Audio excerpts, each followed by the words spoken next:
চোখে দেখতে অন্ধ তো? সূর্যদাস অন্ধ হয়ে গেছিল কিসের জন্য? জন্মগত অন্ধ না, না, কৃষ্ণ বলে কেঁদে কেঁদে অন্ধ হয়েছে, যা জীবনে কেউ হতে পারে না। কৃষ্ণ কৃষ্ণ বলে কেঁদে কেঁদে সূর্যদাস অন্ধ হয়ে গেল। ভাবো,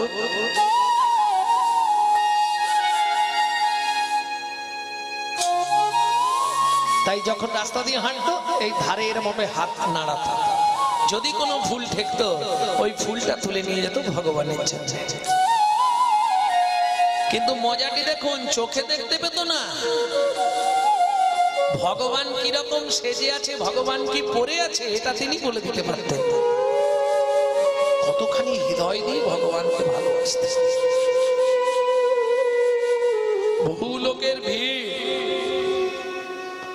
ভগবানের সেবা পূজা হচ্ছে, ভগবান প্রকট, এত লোকের ভিড়ে সূর্যদাস সবার পিছনে।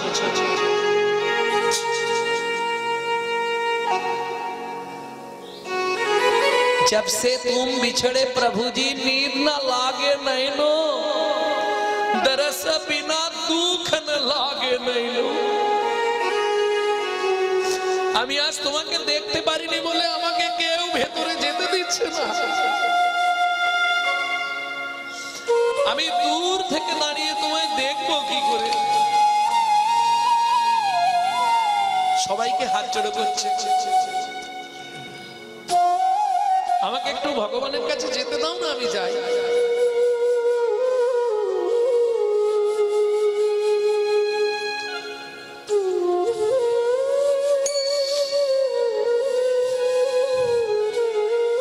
शब्दो सुनत मरी छातिया कांपे, भाई समसी सुख दैनो एक कटा कटा की पांथ निहार। আমি যে যেদিকে তাকাই শুধু তোমাকেই দেখতে পাই, তোমাকেই অনুভব করি। তুমি কেন বুঝতে চাও না? আজকে আমি ফিরে যাব বলো? সবাই তো তোমার জন্য কত কিছু এনেছে, আমি রাস্তা দিয়ে ফেরার সময়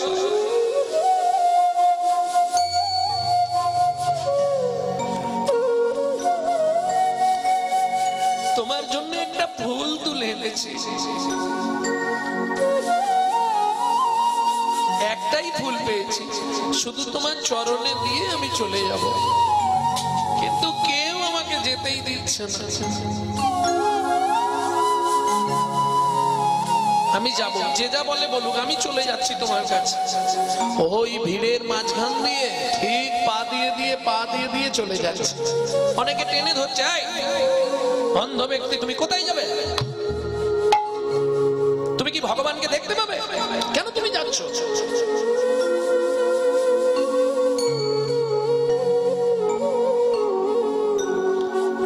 ভাই, তোমরা আমায় টেনে ধরছো, ধরো, কিন্তু তোমরা বারবার বলছো আমি অন্ধ, আমি কি তাকে দেখতে পাবো? তুমি ভাবলে কি করে আমি তাকে দেখতে যাচ্ছি? সে যে আমাকে ডাকছে বারবার, আমাকে একবার দেখবে বলে, ভাবলে কি করে আমি তাকে দেখতে যাচ্ছি? আমি তাকে দেখতে যাইনি, সে আমায় বারবার ডাকছে একবার দেখবে বলে।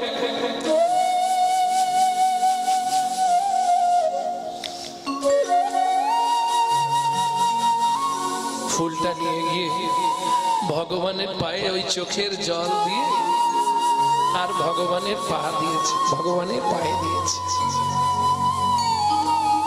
ভগবান বলছে, আজ থেকে তোমার সব কৃপা হয়ে গেল। কেন? তুমি দুই কৃপা পেলে।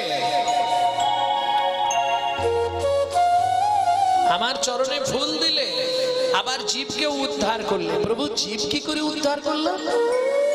বলে, সূর্যদাস, তুমি তো দেখোনি যে ফুলটা দিয়েছো তার মধ্যে এক ভ্রমরই ছিল, স্বামী স্ত্রী, তারাও আজকে আমার চরণ স্পর্শ পেয়ে উদ্ধার।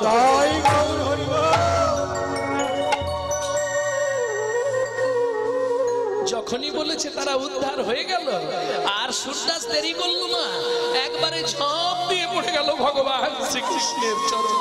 কি হলো, কি হলো? আরে কি করো তুমি? ওঠো। কাছে আর বলছে, তুমি তো কৃপাময়, তুমি তো সবাইকে কৃপা করছো। স্থাবর জঙ্গম কৃমি কীট, ফুলের মধ্যে কীট, তাকেও তুমি কৃপা করে দিও। বলো আমার গতি গতি কিবা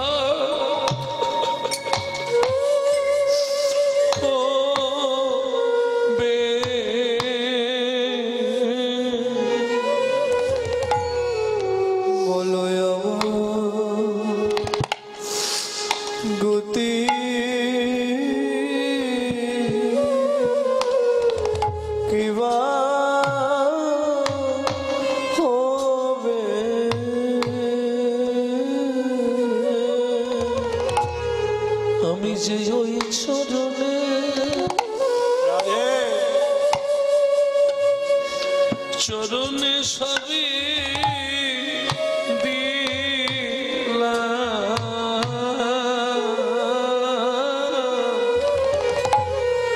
বলো আমার গতি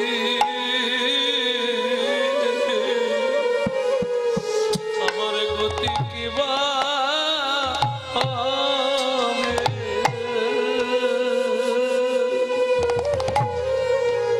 আমি ওই চরণে রাধে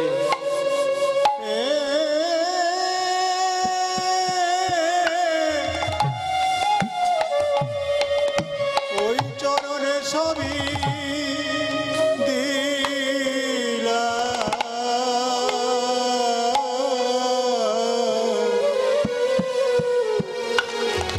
বলো আমার গতি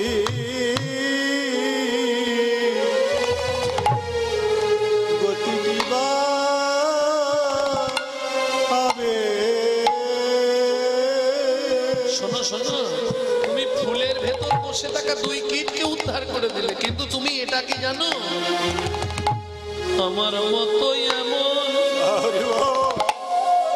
এমন কীট জগতে নাই গো।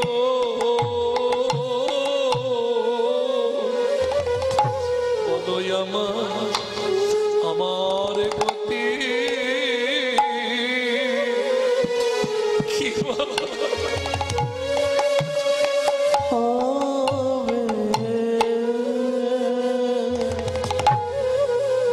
বলো আমার মতো কি তাই গৌর হরিব থেকে আছে।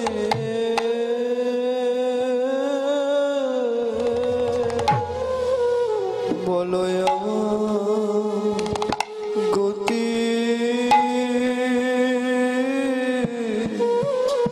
কিবা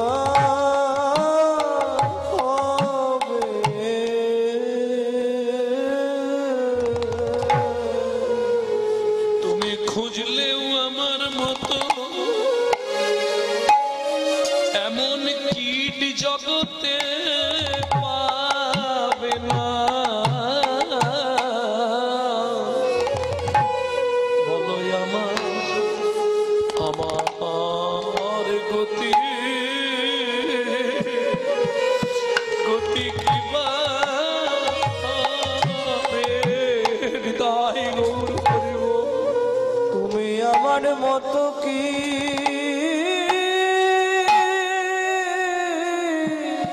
রাধে খুঁজলে আর না পাবে।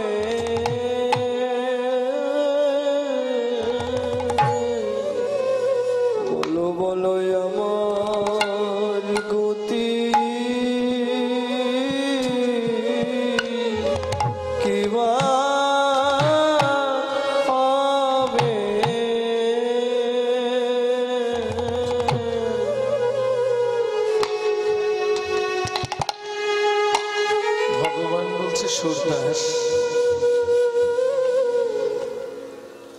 তোমায় আজই কৃপা করবে, আজই কৃপা করবে।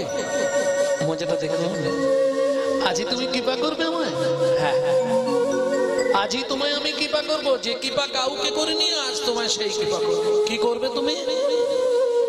আমি মনে মনে ঠিক করেছি আজ থেকে তোমার চোখ দুটো আমি ফিরিয়ে দেব, তোমার চোখ দুটো আমি ফিরিয়ে দেব। আবার আছাড় খেয়ে পড়লেন চরণে, ওই কৃপা আমি চাইনি। কেন? তুমি চোখ ফিরে পেতে চাওনি? না। সূরদাস বলে, হে ভগবান, কেউ যদি কাঁচ খুঁজতে খুঁজতে হীরের সন্ধান পায়, সে কি বলো আর কোনদিন কাঁচ খুঁজতে চায় গো? খুঁজতে চাই গো। আমি যদি একবার তোমায় পেয়ে যাই, তাহলে আমার কৃষ্ণ বলে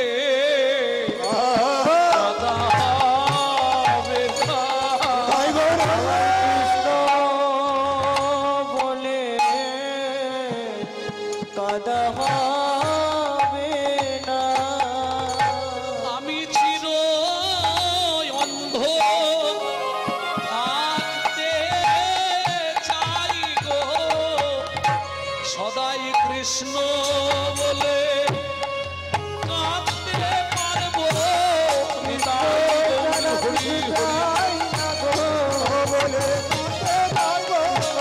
কিছু চাই না গো।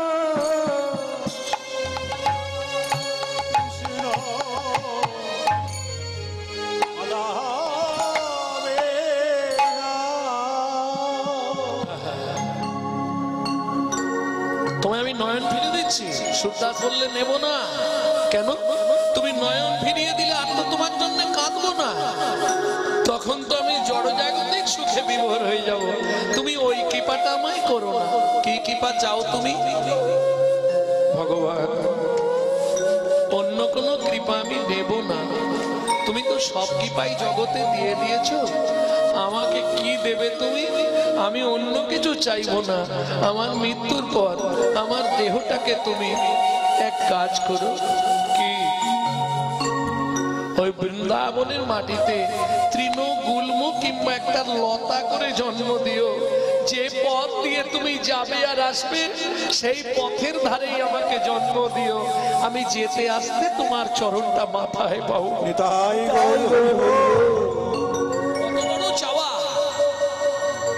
কতখানি চাওয়া! ভগবান তার চোখ ফিরিয়ে দিতে চাইছে, সে নেবে না। আমি অন্ধ আছি, ভালো আছি, আমার চোখের প্রয়োজন নাই। কত বড় চাওয়া!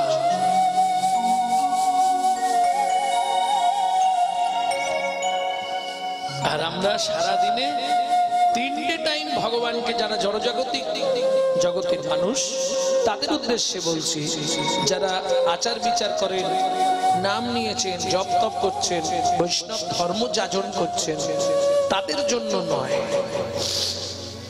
3টে টাইম ভগবানকে স্মরণ করবেন, দুপুর, রাত্রি আর সকাল, ভোরবেলা।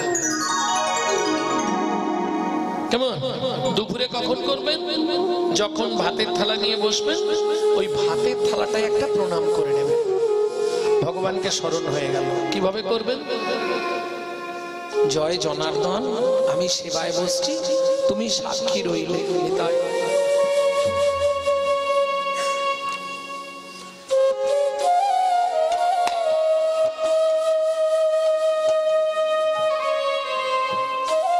তুমি সাক্ষী দেখো। এতে কি হবে? 3টে উপকার আপনি পাবেন। কি কি 3টে উপকার? শুনে নিন। আছে, এটা ব্রহ্ম সংগীতা থেকে বলছি। 3টে উপকার কি? আপনি যত জন্ম মনুষ্যকুলে জন্মাবেন, জীবনে কোনোদিন অন্যের কষ্ট পাবেন না। 2, খাদ্যনাল শ্বাসনাল পাশাপাশি যদি আটকে গিয়ে আপনার মৃত্যু হয়ে যায়, আপনার মৃত্যুর পর আপনি গোলক বৈকুণ্ঠ ধাম প্রাপ্তি হবে। 3, যার জিনিস তাকে না জানিয়ে খাওয়াটা চুরি করে খাওয়া হয়, আর চুরির জিনিস ভেতরে গেলেই ডিস্টার্ব হবে। গন্ডগোল বাঁধে না মাঝে মাঝে? বাঁধবে। প্রেম সে বলো চৈতন্য মহাপ্রভু কি জয়। দ্বিতীয়বার কখন ভগবানকে স্মরণ করবেন? রাত্রিতে। যখন ঘুমোতে যাবেন, প্রত্যেককে ঘুমাতেই হবে, একটু পূর্ব দিকে মুখ করে শুধু ভগবানকে একবার অ্যাপ্লিকেশনটা জমা দিয়ে ঘুমাবেন। কি? শয়নে পদ্মনাভঞ্চ হে পদ্মনাভ, আমি শয়নে যাচ্ছি, সকালে যদি সেন্টার খোলে তো ভালো, আর যদি না খোলে তোমার চরণে আমাকে একটু জায়গা দিও। যদি চোখ খুললো সকাল, না খুললে পরকাল, কিন্তু আপনি গোবিন্দ চরণ প্রাপ্তি হয়ে যাবে। কেন? যমলোকে যেতে হবে না? বললেন না। কেন? আমি রাতে তাকে সাক্ষী দেখে তারপর শুয়েছি, অ্যাপ্লিকেশন আগে তার কাছে জমা দিয়ে দিয়েছি। তাই গৌর হরি বল। 3 নম্বর, ভোরবেলা উঠবেন, কোনো বিচার করতে হবে না, বাসি মুখে, বাসি বিছানায়, বাসি কাপড়ে পূর্ব দিকে মুখ করে বসবেন। মায়েরা 5 জনকে স্মরণ করে প্রণাম করবেন, বাবারা 4 জনকে করবেন। বোঝা গেল? তাহলে 5 আর 4 কত হচ্ছে? কত? 9। হ্যাঁ, আজকের লীলাটাও তো 9। 9 কি? ও মা, 9 লক্ষ ধেনু নিয়েই তো লীলা। নিতাই গৌর হরি বল। এইবার চলুন, আমার সেই মা তখন হাত জোর করে জানতে চেয়েছিল, শ্রী গৌরাঙ্গের 2টি পদ, যার ধন সম্পদ। বলতে গেলেই চোখে জল আসে, মহাজনের মুখ থেকে শোনা তো। তাহলে মহাপ্রভুর কোন চরণটি ধন আর কোন চরণটি সম্পদ, সেটাই তুমি ধরবে নাকি? রাধে। এত বোকা কেন? যেই ধন সেই তো সম্পদ।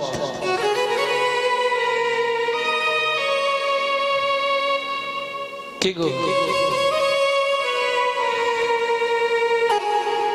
যেই ধন সেই তো সম্পদ। তাহলে কোন চরণটি ধরবে? বলে যুগল চরণ হৃদয়ে ধরো। বলে যুগল চরণ হৃদয়ে ধরো। প্রাণ গৌর তোমার হলাম বলে। বুঝে নিলেন? ব্যাস। আর যদি ধন সম্পত্তি বলতে হয়, টাকা পয়সা, ও ধন আলাদা, ওটাও এখানে পেয়ে যাবে। কোন জায়গায় আছে? কোন জায়গা? এখানেও ধন আছে। কোন জায়গায় ধন আছে বলুন, বলতে পারবেন? একটু ভাবুন। ওগো ধন মোর নিত্যানন্দ পতি মোর গৌরচন্দ্র। ধন মোর নিত্যানন্দ পতি মোর গৌরচন্দ্র। প্রাণ মোর যুগল কিশোর গো। প্রাণ মোর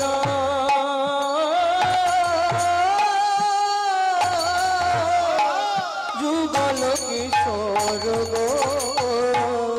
প্রাণ মোর যুগল কিশোর। অদ্বৈত আচার্য বল গদাধর মোর কুল। নরহরি বিলাসয়ে মোর গো। নরহরি বিলাসয়ে গো। এই যে ঠাকুর মশাই প্রত্যেকটা পদ, নরোত্তম দাস ঠাকুর মহাশয় প্রত্যেকটা পদ, আমার মনে হয় এক একটা পদের এক একটা লাইন, এক একটা ধন, এক একটা সম্পদ। এর থেকে বড় বস্তু পৃথিবীতে আর কিছু নেই। আমি বলছি আপনার, একটু যদি অন্তর দিয়ে আপনি ভেবে দেখেন কত বড় কথা। কিন্তু আমাদের অভ্যাসটা কি জানেন তো? মুখে আছে, মুখে আছে, অন্তরে নাই।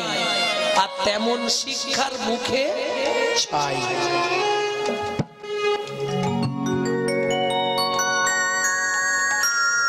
ওই যে আমার ছেলে উঠেই গাইছিল না, নিতাই মোর জীবন ধন, নিতাই মোর জাতি। তাতে বলছে না, লোচন বলে হেন নিতাই যেবা নাহি মানে, অনল ভেজায় দি তার মাছ মুখ খানে। সংসার সুখের মুখে দিয়া মেনি ছাই। কি হবে?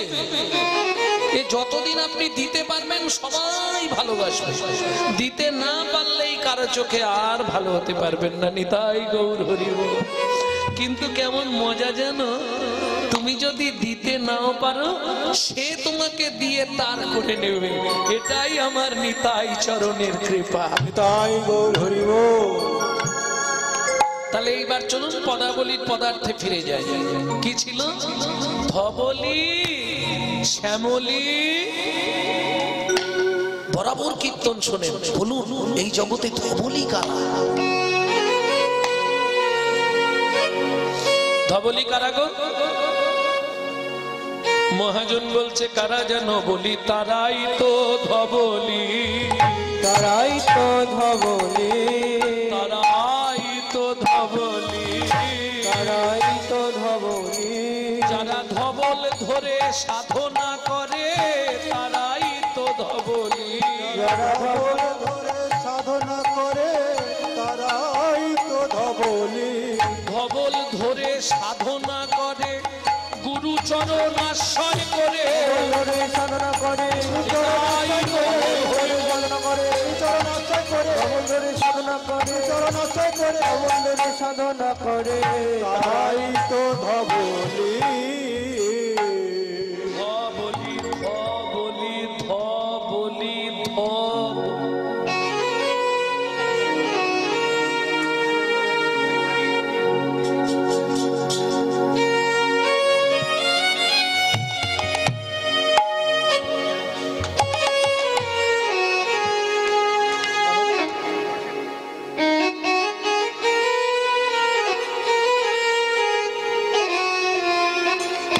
ধবলি ধবলি ধবলি।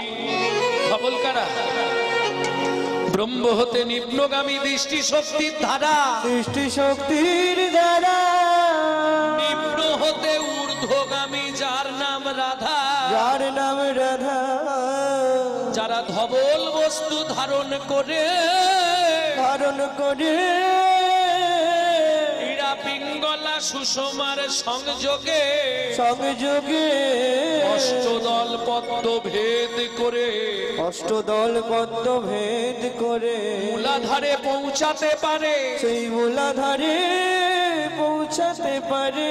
বলি তারাই তো এ জগতে ধবলি, তারাই তো এ জগতে ধবলি। ধবলি। বুঝলে না?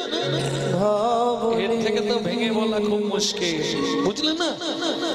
যারা ব্রহ্ম বস্তুকে ধরে রেখে ভজন করে তারাই হলো ধবলি। আর শ্যামলী কারা? এটা খুব সহজ, বৃন্দাবনের ব্রজগোপীরা। কেন? মহাজন রাধা বিনোদ গোস্বামীজি ভাগবতে খুব সহজ পন্থা লিখেছেন। শ্যামলী কারা গো? যারা শ্যামল কিশোরের উপাসনা করে। তাহলে ধবলি হচ্ছে যারা ধবল ধরে ভজন করে। ভালো করে শুনে নিন এই তত্ত্বটা। এই তত্ত্বটা বলি একটু। তত্ত্ব: মানব জমি শস্য ক্ষেত্র সর্বদা প্রবৃত্ত। বুঝুন একটু। তবু দেখবেন আপনি যে কোনো কাজ, যদি বাড়িতে কালী পুজো হয়, কি হয়তো মায়ের কোনো কাজ করবেন, বাবার কোনো কাজ করবেন, ব্রাহ্মণ হাতে জলটা দেওয়ার পরেই ফুল দিয়ে বলে বলো অপবিত্র পবিত্র, বা বলাই না বাবা। কেন? আমার দেহ কি অপবিত্র নাকি? আরে ভগবান তৈরি করেছে অপবিত্র দেহ। মহাজন কি বলছে শুনুন: মানব জমি শস্য ক্ষেত্র সর্বদা প্রবৃত্ত, সর্বদা পবিত্র, কিন্তু যে যাহার কর্ম দোষে অপবিত্র হয়, অপবিত্র। পরের কথাটা শুনুন: চেতন হয়ে করো চাষ, চেতন হয়ে করো চাষ, তোমার জমিতে ফসল ফলবে 12 মাস, ফসল ফলবে 12 মাস। এ দেহ তো অপবিত্র নয়, এ দেহ তো অপবিত্র চোখ